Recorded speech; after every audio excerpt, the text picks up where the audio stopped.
que la paix soit sur vous et bienvenue sur Antonia Talk, la chaîne pour éduquer la nouvelle génération. Aujourd'hui, nous allons traiter d'un nouveau sujet qui est l'éducation sexuelle et la pudeur. Principalement, nous allons voir la pudeur exagérée dans nos sociétés.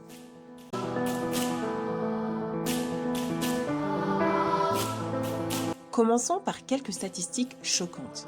En France, chaque année, c'est plus de 10 000 mères adolescentes. Plus de 225 000 femmes avortent et la tranche d'âge la plus touchée représente les 15-24 ans. L'âge du premier rapport sexuel reste à 17 ans, mais varie en fonction des régions, pouvant commencer à l'âge de 12 ans. Quel individu n'est-il pas choqué face à ces statistiques alarmantes? Chers parents, il faut savoir que la satisfaction physique s'agit de l'un des plus gros problèmes auxquels les jeunes font face aujourd'hui et auxquels ils sont sollicités de tous côtés. Cette société insiste énormément sur la satisfaction physique et sexuelle. Ne pas avoir un ami ou une amie de cœur est perçu comme extrêmement inhabituel.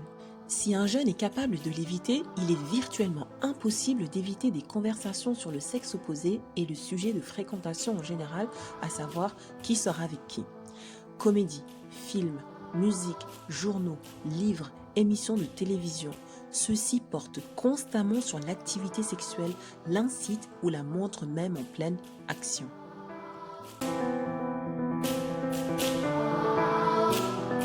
Il est essentiel de comprendre l'environnement dans lequel grandit notre enfant. La banalisation de la culture porno, la course à la performance, la défiance à l'égard de la contraception, retour des stéréotypes, obsession de l'orientation sexuelle, notre société définit la liberté à travers la libération sexuelle. Mais quelle est cette forme de liberté ? En accompagnant les jeunes musulmanes, j'ai découvert que l'une de leurs problématiques était liée aux questions en lien avec le mariage. Derrière leurs questions se cache la peur de ne pas être aimé. Je me suis aperçue qu'au-delà du discours et des situations amoureuses, il y a un questionnement profond, existentiel qui surgit. Qui suis-je ? Suis-je aimable ? Suis-je capable ? Quel est le sens de ma vie ? Dans une société ultra sexualisée où le sexe est utilisé autant pour faire vendre un yaourt que comme réponse à nos questions existentielles, revenir à la spiritualité musulmane est une excellente porte d'entrée pour toucher le cœur de chaque personne.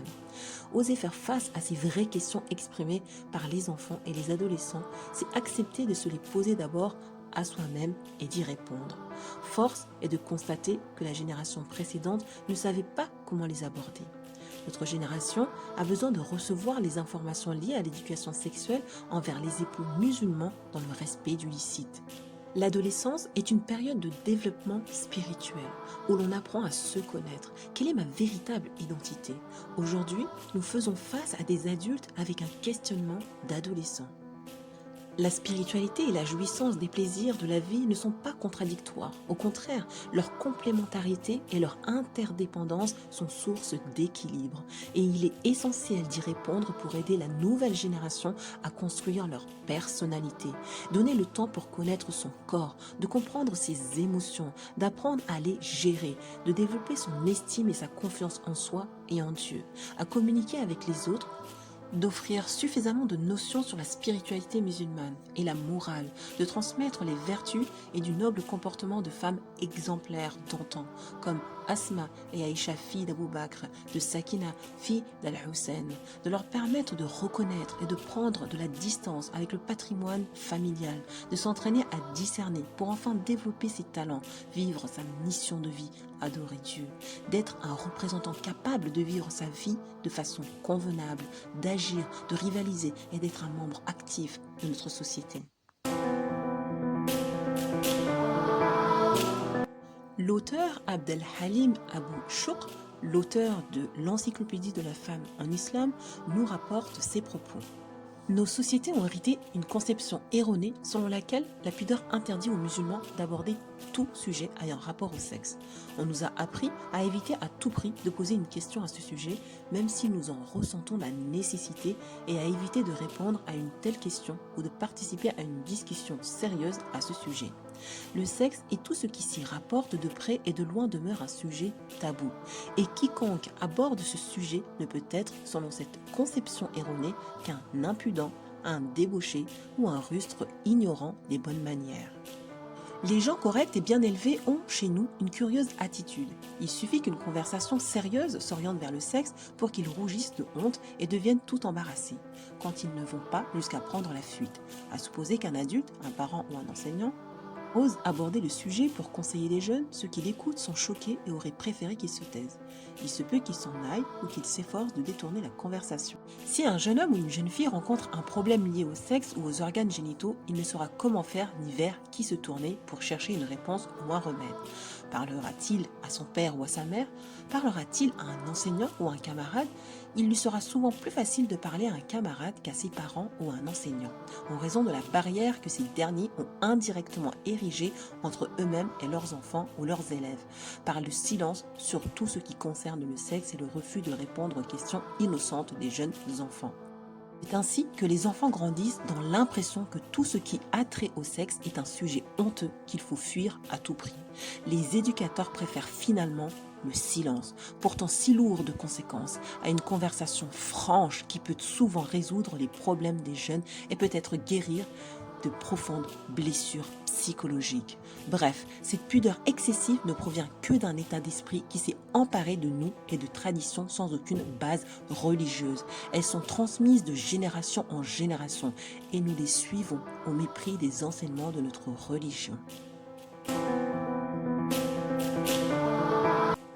La foi comprend plus de 70 catégories et la pudeur est une catégorie de la foi rapportée par Al-Bukhari et Muslim. Voici les paroles de notre prophète, paix et bénédiction sur lui, sur la pudeur. Al-Hafiz ibn Hajar ajoute à propos des mots, la pudeur est une catégorie de la foi. Le mot pudeur désigne la gêne qui saisit l'être humain devant quelque chose de honteux. Du point de vue de la charia, il s'agit de la qualité qui nous fait éviter la vulgarité et qui nous retient d'enfreindre les droits des autres. Pour que la pudeur soit employée à bon escient comme le demande la loi, il faut des connaissances acquises et une intention. C'est pour cela qu'elle fait partie de la foi. Aussi parce qu'elle nous incite à obéir à Dieu. On ne saurait donc dire que la pudeur peut empêcher de dire la vérité ou de faire le bien, car cela est non conforme à la loi. Ce que nous pouvons faire, dans un premier temps, appelons les choses par leur nom. Distinguons la pudeur légitime de la honte maladive.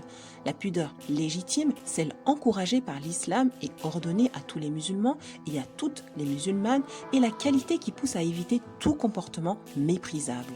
Quant à la honte maladive, elle empêche l'individu, homme ou femme, de dire une parole juste sur un sujet ou d'agir comme il convient en raison de certaines circonstances attachées à la situation. Soit parce que l'individu en question connaît mal les personnes présentes ou leur est inférieur par l'âge ou le statut, soit parce que ces personnes ou certaines d'entre elles sont du sexe opposé, soit parce que la parole ou l'action ont un rapport avec l'autre sexe ou que le sujet lui-même est lié à l'éducation sexuelle. Ce n'est pas de la pudeur, mais de la faiblesse et de la lâcheté empêchant de faire et de dire ce qu'il faut. Deuxièmement, les aider à répondre à la question « Qui suis-je » Le principal problème que les jeunes doivent affronter, c'est leur quête d'identité. Nous devons les aider à trouver une réponse à cette question et à développer leur personnalité. Nous devons inculquer, troisièmement, nos valeurs islamiques. Il faut que les enseignements sages de l'islam deviennent une place importante dans la vie de nos jeunes. Il faut les inviter à se remettre en question, à revoir leur conception de l'amour et à exprimer leurs sentiments affectifs pour les conformer aux principes de l'islam. Ce n'est que sur cette voie que les jeunes pourront pleinement s'épanouir et tomber réellement et noblement amoureux. Et enfin, définir l'amour, ce sentiment affectif qui unit les êtres humains, mais qui par ailleurs permet aux serviteurs de se rapprocher spirituellement de leur Créateur. Mais de nos jours, cet amour est progressivement remplacé par une attirance purement physique qui ne vise qu'à satisfaire de basses pulsions. Je demande à Allah le Très-Haut de nous accorder un amour sincère pour lui et pour ceux qui l'aiment, de nous protéger tous contre les turpitudes et les tentations, qu'elles soient apparentes ou cachées, de faire que notre amour pour lui au-dessus de tout autre amour, notre obéissance à lui au-dessus de toute autre obéissance, et de nous mettre parmi ceux qui suivent la vérité quand elle se manifeste à eux. Amin.